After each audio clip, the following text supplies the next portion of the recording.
নমস্কার বন্ধুরা, জয় মা কালী বেঙ্গলি চ্যানেলে আপনাদেরকে আমি স্বাগত জানাচ্ছি। আজকের বিষয় হলো গৃহ বিবাদ নাশক মন্ত্র। অর্থাৎ আপনার বাড়িতে যদি অশান্তি ঝগড়াঝাটি লেগে থাকে তাহলে আজকের এই ভিডিওটা দেখবেন। গৃহ বিবাদ নাশ হবে আজকে যে মন্ত্র এবং তার প্রয়োগ পদ্ধতি বলবো। তো ভিডিওটি শুরু করবার আগে বলছি, আজকের বিষয়টি শুধুমাত্র আধ্যাত্মিক বিষয়ের উপর ভিত্তি করে লোকবিশ্বাস এবং প্রাচীন তন্ত্রশাস্ত্র থেকে সংগৃহীত করা বিদ্যা, কোনো রকম বৈজ্ঞানিকভাবে প্রমাণিত নয়। যারা বিজ্ঞানে বিশ্বাস করেন তারা কিন্তু এই ভিডিও দেখবেন না। যারা আধ্যাত্মিক বিষয়ে বিশ্বাসী, তন্ত্রমন্ত্র ও ঈশ্বরে বিশ্বাসী, তারাই কিন্তু আজকের এই ভিডিওটা দেখবেন।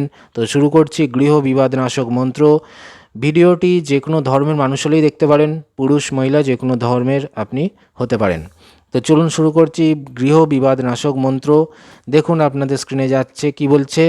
অনেক সময় পরিবারবর্গের মধ্যে সামান্য কথা নিয়ে কলহ উপস্থিত হয়, ক্রমে চরম অশান্তি দেখা দেয়। বারবার এই নিয়ে দিনের পর দিন অশান্তি লেগে থাকে, সংসারে সুখ শান্তি পাওয়া যায় না। এই অবস্থায় নিম্নলিখিত ব্যবস্থা গ্রহণ করলে সংসারে শান্তি পাওয়া যায়। তো মন্ত্রটা আপনারা দেখুন, বলছে ধাং ধিং ধুং ধূর্জটে পত্নী, বাং বিং বুং বাগধীশ্বরী, ক্রাং ক্রিং ক্রুং কালিকা দেবী, সাং সিং সুং মে শুভং করু। তাহলে মন্ত্রটি মুখস্থ করে নেবেন যে কোনো শুভ দিনে শুদ্ধ স্থানে বসে, তারপরে আপনি প্রয়োগটি করবেন। প্রয়োগটি কি বলছে দেখুন। স্নানান্তে শুদ্ধ বস্ত্রে উত্তর মুখে বসে একটি চৌকিতে শুদ্ধ বস্ত্র বিছিয়ে, বলছে স্নান করার পরে আপনাকে একটা শুদ্ধ বস্ত্র পরতে হবে, উত্তর মুখে আপনাকে মুখ দিয়ে বসতে হবে, দিয়ে একটা চৌকি নেবেন, সেই চৌকিতে শুদ্ধ বস্ত্র বিছিয়ে নেবেন, লাল হোক হলুদ হোক যে কোনো রঙের। তার ওপর কালী মাতার চিত্র রেখে, কালী ঠাকুরের পিকচার বা কালী ঠাকুরের মূর্তি যদি থাকে তার উপরে রাখবেন, রেখে ধূপ দ্বীপ জেলে আগে দেবীর মানসিক ধ্যান করবেন। কালীর ধ্যান করতে হবে। কালীর ধ্যান আপনারা পেয়ে যাবেন অনলাইনে, আপনি ইন্টারনেটে সার্চ করলে পাবেন বা বই থাকলেও পাবেন। তারপর রুদ্রাক্ষ মালায় উক্ত মন্ত্র 108 বার জপ করবেন।